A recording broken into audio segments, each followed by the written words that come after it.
తెలంగాణ రాష్ట్రానికి కాబోయే రాష్ట్ర అధ్యక్షుడు ఎవరు? సో ఈ ప్రశ్న చాలా మందిలో చక్కర్లు కొడుతున్న పరిస్థితి. తెలంగాణ రాష్ట్ర వ్యాప్తంగా కూడా భారతీయ జనతా పార్టీ కార్యకర్తల్లో కానీ పార్టీ శ్రేణుల్లో కానీ అట్లాగే తెలంగాణ వ్యాప్తంగా ఉన్న చాలా ప్రజల్లో కూడా ఈ క్వశ్చన్ మార్క్ అనేది కనబడుతోంది. బీజేపీ రాష్ట్ర అధ్యక్షుడు ఎవరు, అతడేనా అని చెప్పేసి మనం అయితే తమ్మునేలు పెట్టినాం. ఇక ముందుగా తెలంగాణ రాష్ట్ర అధ్యక్షుడు అయ్యే అర్హతలు ఎవరికి ఉన్నాయి, పోటీలో ఎవరున్నారు, పోటీ నుంచి ఎవరు తప్పుకున్నారని ముందుగా తెలుసుకునే ప్రయత్నం చేద్దాం మనం. సో ముందుగా మనం మొదటి నుంచి వద్దాం. ఎప్పుడు అసెంబ్లీ ఎన్నికలకు ముందు నుంచి అక్కడి నుంచి వద్దాం మన స్టోరీ. ఎందుకంటే భారతీయ జనతా పార్టీ గురించి చాలా చెప్పుకోవాల్సిన అవసరం ఉంది. ప్రతిరోజు కూడా చాలా దినపత్రికలలో భారతీయ జనతా పార్టీకి సంబంధించిన వార్త అవుతున్నాయి, కానీ పెద్దగా ఇంపాక్ట్ చూపెడుతున్న పరిస్థితి లేదు. సో అసెంబ్లీ ఎన్నికలకు ముందు ఇక నెక్స్ట్ రాబోయేది భారతీయ జనతా పార్టీయే అధికారంలోకి అన్న పరిస్థితి నుంచి ఇవాళ భారతీయ జనతా పార్టీ ఎక్కడికి పడిపోయింది, సో దానికి గల కారణాలు ఏంది, దానికి ఎదురైన పరిణామాలు ఏంది కూడా మనం క్లియర్గా చెప్పుకునే ప్రయత్నం చేద్దాం ఇవాళ. So Bharatiya Janata Party BJP Telangana. So ఇక్కడ భారతీయ జనతా పార్టీ ఎప్పుడు ఎమర్జ్ అయిందో మనం చెప్పుకోవద్దా. ఫస్ట్ ముందుగా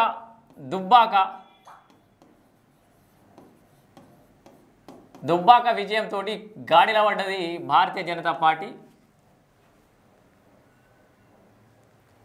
ఆ తర్వాత జిహెచ్ఎంసీ ఎన్నికలు, ఇలా వరుస విజయాలతోటి భారతీయ జనతా పార్టీ తెలంగాణలో దూసుకుంటూ పోతున్న పరిస్థితి ఒక్కసారిగా ఉవ్వెత్తున ఎగిసింది భారతీయ జనతా పార్టీ అని చెప్పుకోవచ్చు తెలంగాణ రాష్ట్రంలో.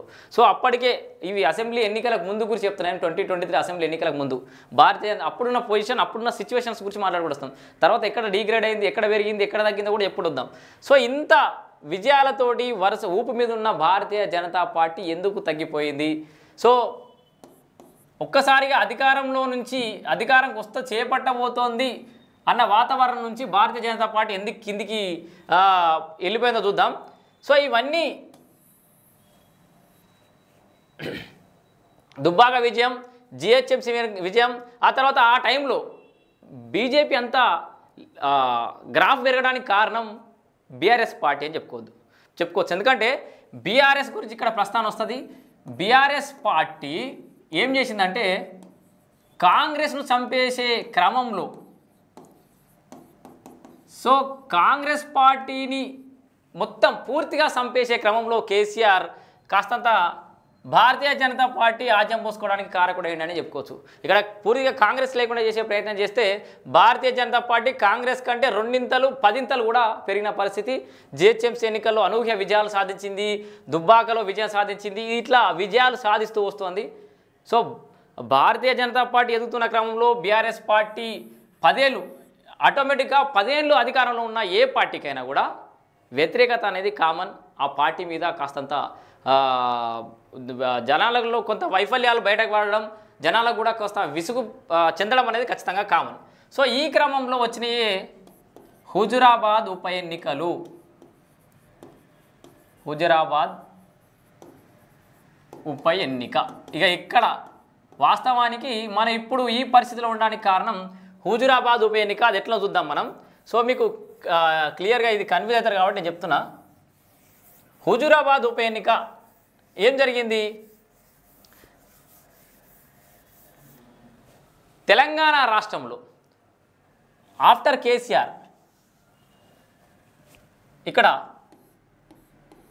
కేసీఆర్, ఈటెల. సో ఇక్కడ ఈ 2 పేర్లు చూస్తే మీకు ఏం కనబడుతుంది? మనకు ఆటోమేటిక్గా వాళ్ళు చేసిన ఉద్యమాలు కావచ్చు, వాళ్ళ యొక్క తెలంగాణ మీద వాళ్ళు చేసిన ముద్ర కావచ్చు, బలమైన ముద్ర కావచ్చు, మనకు మధ్యలో మెదులుతుంది.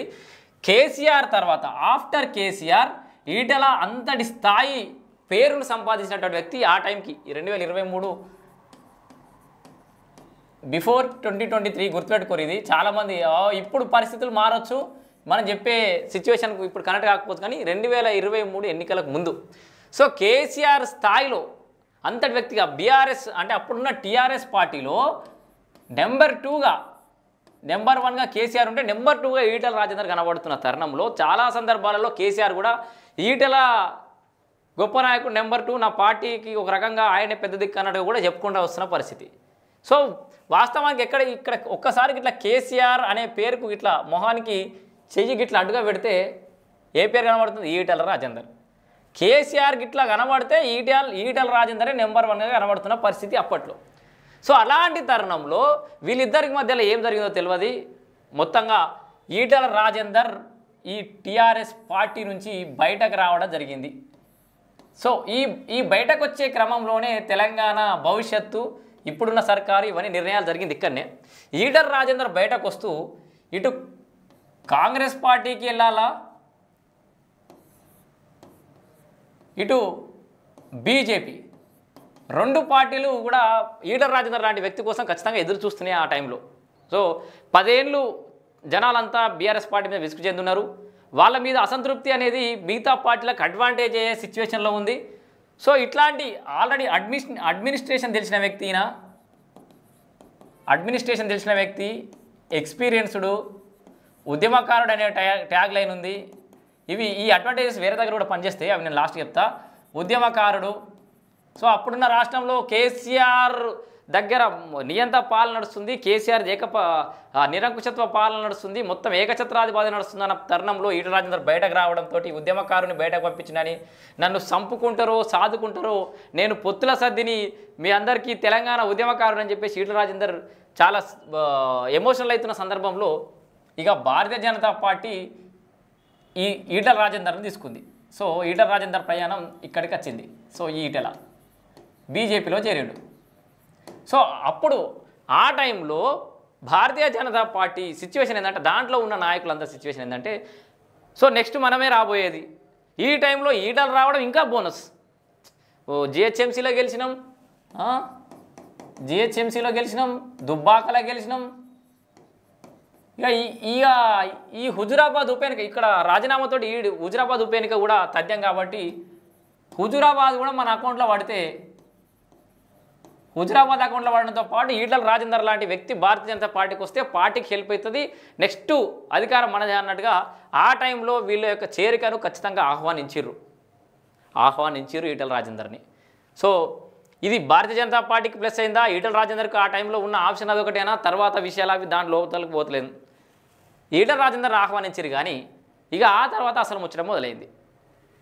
భారతీయ జనతా పార్టీలో ముందు నుంచి ఉన్న సీనియర్ నాయకులు ఆ తర్వాత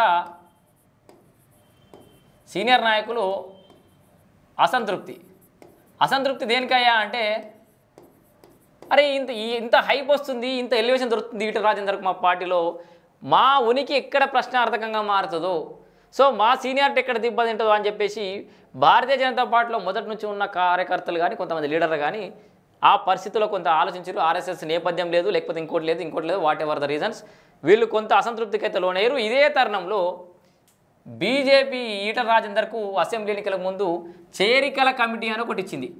చేరికల కమిటీ, ఇక దీని గురించి చెప్తాను నేను. చేరికల కమిటీ ఏంటంటే, మిగతా పార్టీలో ఉన్న నాయకులను పార్టీలో చేర్చుకోవాలి, ఎన్నికల ముందు వ్యూహాలు ఇవి. దీంట్లో చేరిండు, హుజురాబాద్లో కూడా గెలిచిండు అద్భుతంగా. తర్వాత అసెంబ్లీ ఎన్నికలకు వచ్చినాం, అక్కడ అసెంబ్లీ ఎన్నికల ముందు చేరికల కమిటీ ఇచ్చిరు ఈటెల రాజేందర్కి. ఇప్పుడు ఏం చేయాలి ఈటెల రాజేందరు?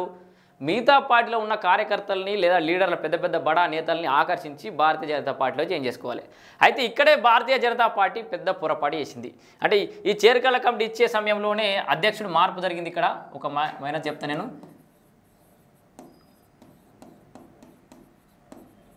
అధ్యక్షుడి మార్పు. సో ఈటెలకి సరే నేను దీన్ని చెప్తా. చేరికల కమిటీ ఏంటంటే ఎట్లుందంటే, ఈటెల రాజేందర్కి అప్పుడు ఎట్లుండే అంటే, గడ్డి కోసుకరమ్మన్నారు కానీ కొడవలియాలి ఈటెల రాజేందర్కు. మీకు అర్థమయ్యే ఉంటుంది ఇప్పటికే సామెత. గడ్డి కోసుకరమ్మన్నారు కొడవలియలేదంటే ఏంటంటే, చేరికల కమిటీ అనే బాధ్యత ఇచ్చిరు తప్పితే ఇది బాధ్యత, నో పవర్. సో బాధ్యత ఇచ్చిరు కానీ పవర్ ఇవ్వలేదు. జాయిన్ చేసుకోవాలి ఈటెల రాజేందర్, కానీ ఏం చెప్పి జాయిన్ చేసుకోవాలి? ఈ టైంలో కాంగ్రెస్ ఇదే టైంలో మిడిల్లో ఉన్న అసలు కీలక మలుపు, కాంగ్రెస్ పార్టీ కీలక మలుపు ఇక్కడనే పొంగులేటి శ్రీనివాస్ రెడ్డి. ఇంటర్లింక్ ఉంది, కన్ఫ్యూజ్ కావద్దు. పొంగులేటి శ్రీనివాసరెడ్డి. సో ఈ శ్రీనివాసరెడ్డి అనేటైనే కాంగ్రెస్లో పోవన్నా లేకపోతే బీజేపీలోకి పోవన్నా అని ఆలోచిస్తున్న తరుణంలో ఈ మన ఈటల రాజేందర్ పొంగులేటి శ్రీనివాసరెడ్డి కూడా కలవడం చాలా రకాల ప్రయత్నాలు కూడా చేశారు. కానీ వీళ్ళంతా ఈటల రాజేందర్ ఏమని చెప్పి భారతీయ జనతా పార్టీలో మిగతా లీడర్లను జాయిన్ చేసుకోవాలి, వాళ్ళకి మంత్రి పదవులు ఇస్తా అని చెప్పి హామీ ఇచ్చే పవర్ ఈయన దగ్గర ఉందా, లేకపోతే ఇంకో నామినేటెడ్ పదవులు ఇస్తా అని చెప్పేసి చేర్చుకునే పవర్ ఈయన దగ్గర ఉందా? ఏ రకమైన పవర్స్ లేవు. రేపు పొద్దుగాల ఈయనే ముఖ్యమంత్రి అవుతాడనే గ్యారంటీ లేదు. ఇక్కడంతా ఒక కన్ఫ్యూజన్ ఏర్పడ్డది. అధ్యక్షుడు మార్పు జరగడంతో ఇక్కడ ఒక కన్ఫ్యూజన్ ఏర్పడ్డది భారతీయ జనతా పార్టీలో. అప్పటిదాకా అధ్యక్షుడిగా ఉన్న బండి సంజయ్ని తీసేసిరి,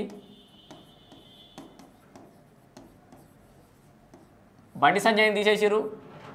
కిషన్ రెడ్డికి అధ్యక్ష పదవి ఇచ్చిర్రు. ఇటు ఈటెల చేరికల కమిటీ. సో ఈ ముగ్గురిట్లలో 3 పవర్ హౌసెస్ను తయారు చేసింది భారతీయ జనతా పార్టీ. వాళ్ళు భారతీయ జనతా పార్టీ చేసిన మొట్టమొదటి మిస్టేక్ ఇదే. సో మిగతా పార్టీలకు సంబంధించిన లీడర్లు కానీ కార్యకర్తలు కానీ ఇంకెవరు కానీ ఏ వర్గంతో వెళ్ళి పార్టీలో జాయిన్ కావాలి? అప్పటిదాకా అగ్రెసివ్గా ఉన్న బండి సంజయ్ని తీసుకుపోయి అధ్యక్ష పదవి చేసిరు. పోదామా వద్దా? ఈటల రాజేందర్ కేవలం చేరికల కమిటీ ఇచ్చిరు, ఆయన ఏం మనకు అజ్యూరేట్స్ ఇస్తలేడు. ఈటల రాజేందర్ వర్గంలో చేరాలన్నా వద్దా?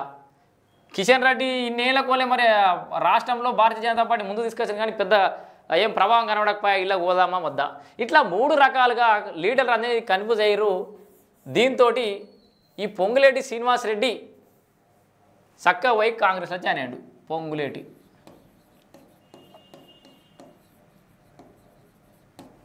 రైట్. పొంగులేటి శ్రీనివాసరెడ్డి చేరికతోటి ఒక్కసారిగా ఇక్కడ తెలంగాణ రాష్ట్రంలో అధికారంలోకి రావాలనుకున్నటువంటి భారతీయ జనతా పార్టీ యొక్క కలలు కళ్ళలైంది కూడా ఇక్కడనే పొంగులేటి శ్రీనివాసరెడ్డి కాంగ్రెస్లో చేరడంతో. సో ఏం జరిగింది? పొంగులేటి పోవడమే కాక పొంగులేటి వెనకాల తుమ్మల ఇట్లాంటి నాయకులందరూ పోయారు. వీళ్ళ వెనకాల ఏమేమైనా ఖమ్మం వాయే, నల్గొండ వాయే, మహబూబ్ నగర్ వాయే, ఇట్లాంటి మొత్తం జిల్లాలు మొత్తం క్యాడర్ అంతా కాంగ్రెస్ వెంట జరిగింది. ఈ ఫ్లో అంతా ఇక కాంగ్రెస్ వైపు మళ్ళీ స్టార్ట్ అయింది. టీఆర్ఎస్ మీద వ్యతిరేకత ఉంది. ఈ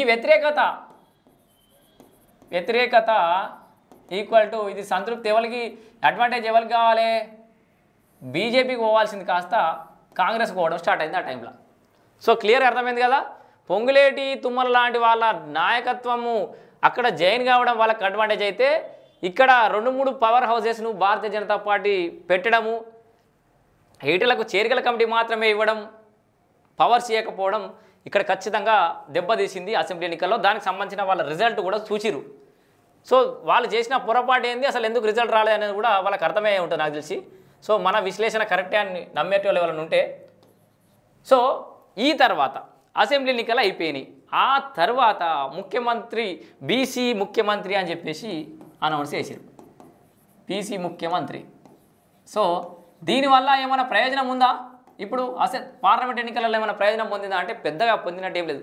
అంటే సరే కాంగ్రెస్ తోటి సమానంగా సీట్లు సంపాదించవచ్చు, కానీ అది పెద్ద నెంబర్ అయితే కాదు, బిగ్ నెంబర్ అయితే కాదు. ఇదే బీసీ ముఖ్యమంత్రి అనే నినాదం అసెంబ్లీకి ముందు ఇచ్చుంటే, అదే ఈటెలకు ఫుల్ పవర్స్ ఇచ్చుంటే, ఫుల్ పవర్స్ టు ఈటెల ఇచ్చుంటే, బీసీ ముఖ్యమంత్రి ఈటెలనే అని చెప్పేసి అనౌన్స్ చేసి ఉంటే రిజల్ట్ వేరేలాగా ఉండే అవకాశం ఉండే. సో అసెంబ్లీ ఎన్నికలలోనే భారతీయ జనతా పార్టీకి గుడ్ నంబర్స్ లేదా మంచి సీట్లు వచ్చే అవకాశం అయితే ఖచ్చితంగా లేకపోలేదని అయితే అనుకోం మనం. ఖచ్చితంగా అట్లా అవకాశం అయితే ఉండే. సో మొత్తంగా ఈ అసెంబ్లీ ఎన్నికలు అయిపోయినాయి, పార్లమెంట్ ఎన్నికలు వచ్చినాయి, ఇవన్నీ జరిగినాయి. మనం అన్నీ చూస్తూ ఉన్నాం. చేరికల కమిటీ కానీ ఇంకోటి కానీ ఏదో జరిగింది. ఇక ఇప్పుడు ఏం జరిగింది? భారతీయ జనతా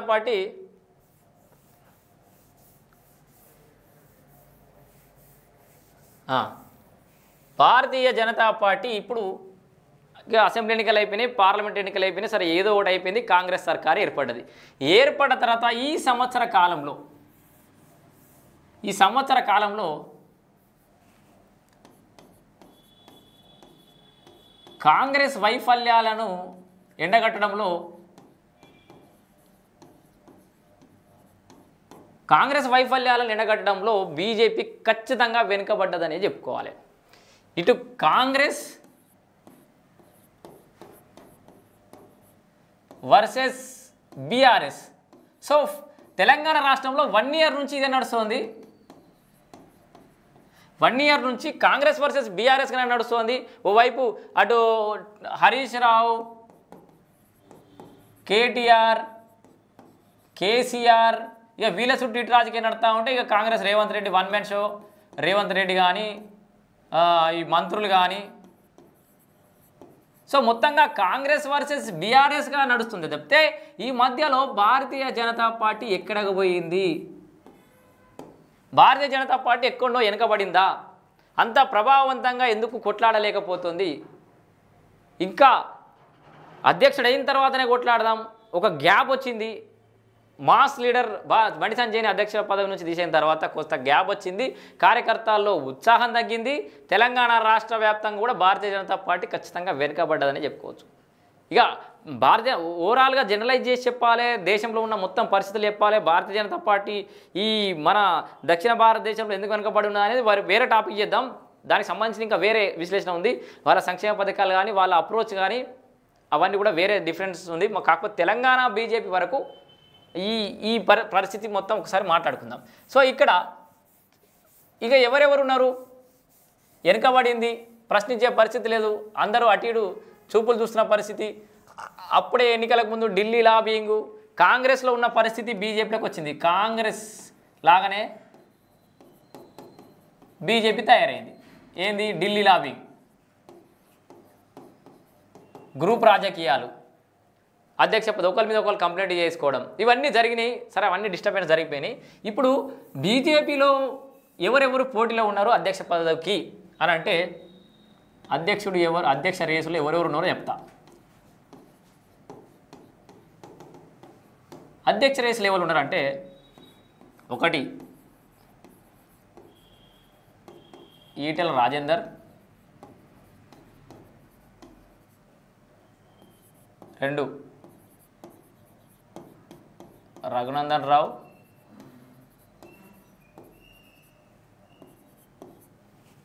3 అంటే నేను మొత్తం పేర్లు చెప్పిన తర్వాత ఎవరెవరు రేసులు ఉన్నారో లేదో చెప్తా. రఘునందన్ రావు, మన అరవింద్, ధర్మపురి అరవింద్,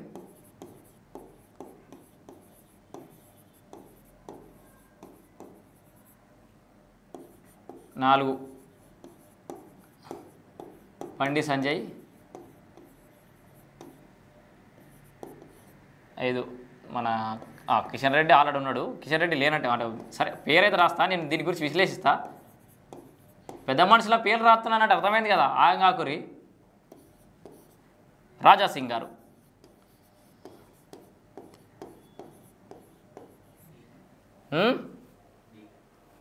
డిఓలు డీకే అరుణ కూడా ఉందా? డీకే అరుణ కూడా ఉండే అవకాశం ఉందట. డీకేకి ఆల్రెడీ డీకే అరుణ గారికి అదేదో ఇచ్చినట్టు కదా, జాతీయ స్థాయిలో ఏదో పదవి ఇచ్చారు. సో మొత్తంగా ఇంకా కొన్ని పేర్లు ఏమైనా మిస్ కావచ్చు. నా కెమెరా జరంతా ఇటు తిప్పొస్తుందా? ఒక సైడే సింగిల్ ఫ్రేమేనా ప్రేక్షకుల కోసం? ఓకే.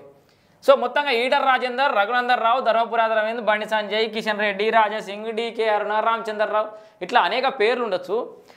బట్ మనం ఒక ఎలిమినేషన్ ప్రాసెస్లో పోదాం. ఇక్కడ బండి సంజయ్ నేను పోటీలో లేనని ఆయన ఆల్రెడీ చెప్పిండు. నేను పోటీలో లేను,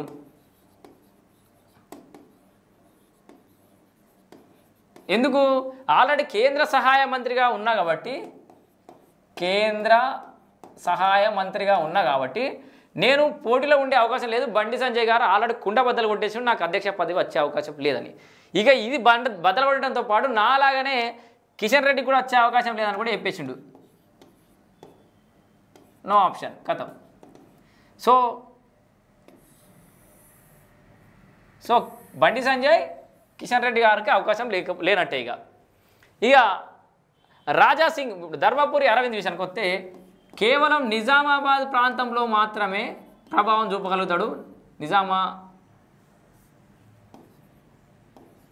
నిజామాబాద్ ప్రాంతంలో మాత్రమే ప్రభావం చూపగలుగుతాడా? రాష్ట్రం మొత్తం ప్రభావం చూపే అవకాశం అరవింద్కు ఉందా? అట్లాంటి ఇమేజ్ ఉందా అనే ఒక క్వశ్చన్స్ అయితే రేజ్ అవుతున్న పరిస్థితి. Dharmapuri Arvind mass leader, of course ఖచ్చితంగా గట్టిగా మాట్లాడగలుగుతాడు, ఫైట్ చేయగలుగుతాడు. బట్ తెలంగాణ రాష్ట్ర వ్యాప్తంగా అన్ని జిల్లా కేంద్రాలలో అన్ని నియోజకవర్గాలను ప్రభావం చూపిస్తాడా లేదా అనేది ఇక్కడ పెద్ద క్వశ్చన్ మార్క్. ఆయనకు అదొకటే మైనస్ అయ్యే అవకాశం మాత్రం ఉంది. ఇక రఘునందన్ రావు దుబ్బాక విజయంతో ఆయన రాష్ట్ర రాజకీయాల్లో భారతీయ జనతా పార్టీకి ఒక స్టేజ్ని తీసుకొచ్చిందని చెప్పుకోవచ్చు. ఒక కీలక మలుపు తీసుకొచ్చిండు. కానీ ఆ తర్వాత మొన్న అసెంబ్లీ ఎన్నికల్లో ఓడిపోవడం, మళ్ళీ ఎంపీగా గెలవడం అనేది జరిగింది. సో ఏదేమైనా రఘునందన్ రావు కూడా ఖచ్చితంగా రేస్లో ఉన్నాడని అనుకోవచ్చు మనం. ఖచ్చితంగా వాగ్దాటి కలిగిన వ్యక్తి, చాలా వాక్చాతుర్యం ఉంది, బాగా మాట్లాడగలుగుతాడు. అండ్ స్టేట్ మొత్తం ఖచ్చితంగా ప్రభావం చూపగలిగే నాయకులలో రఘునందన్ రావు కూడా ఒకడు భారతీయ జనతా పార్టీలో.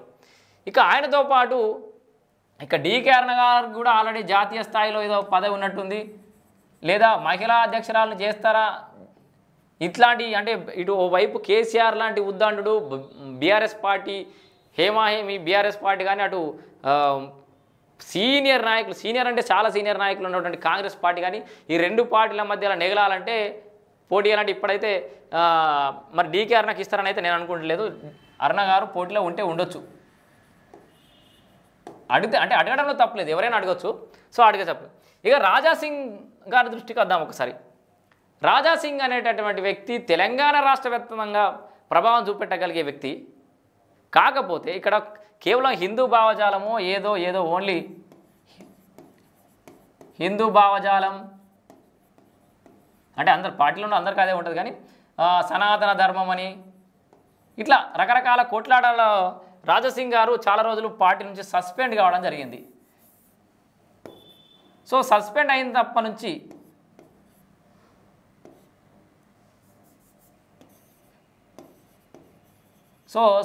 అయినప్పటి నుంచి యాక్టివ్గా లేరు, ఇన్యాక్టివ్.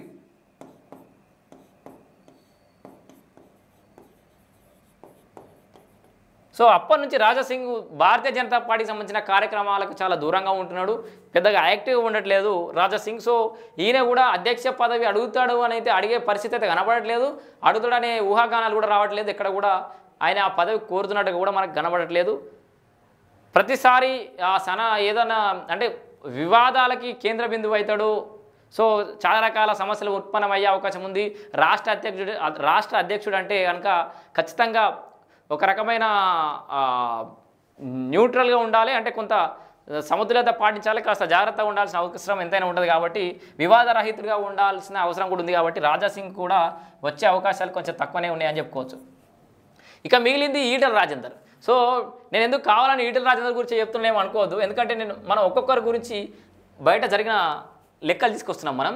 సో ఈటల రాజేందర్కు ఉన్న అడ్వాంటేజ్లు, సో అడ్వాంటేజెస్ అండ్ డిసడ్వాంటేజ్ తీసుకుంటే ఇక్కడ ఆయన ఆల్రెడీ మంత్రిగా పనిచేసిన అనుభవం,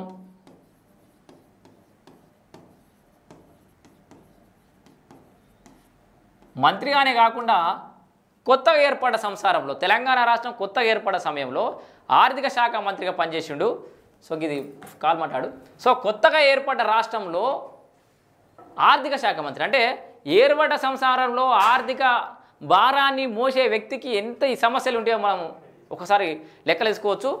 సో ఈటల రాజేందర్ అనే వ్యక్తి తెలంగాణ రాష్ట్రం కొత్తగా ఏర్పడ్డ సమయంలో ఆర్థిక శాఖ మంత్రిగా పనిచేసి చక్కబెట్టిన పరిస్థితి మనందరికీ తెలుసు.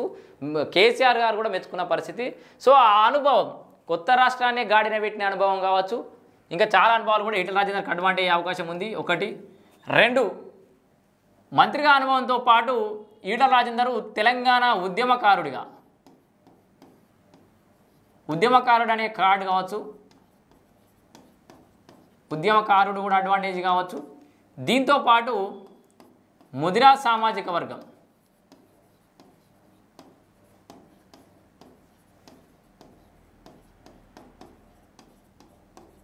సో భారతీయ జనతా పార్టీ చెప్తూ వస్తుంది బీసీ ముఖ్యమంత్రి చేస్తామని చెప్తున్నావు నేపథ్యంలో బీసీ కార్డును బాగా ప్రయత్నం చేయాలి. మరోవైపు ఇటు తీన్మార్ మల్ల కానీ ఇంకా ఆర్ కృష్ణయ్య కానీ ఇట్లా తెలంగాణ రాష్ట్రంలో ఇదే చివరి ఓసీ గవర్నమెంట్, తర్వాత వచ్చేది బీసీ గవర్నమెంట్ అని చెప్పి ఒకవైపు బీసీలు పెద్ద ఎత్తున ఉద్యమం చేస్తున్న తరుణంలో భారతీయ జనతా పార్టీ కూడా నెక్స్ట్ బీసీ సీఎంని చేస్తామని చెప్పేసి అనౌన్స్ చేసిన నేపథ్యంలో ఇక్కడ రఘునందన్ రావు కనుక ఆ విషయాన్ని లెక్కలో తీసుకుంటే రఘునందన్ రావు కూడా పోటీ నుంచి తప్పుకునే అవకాశం ఖచ్చితంగా ఉంది.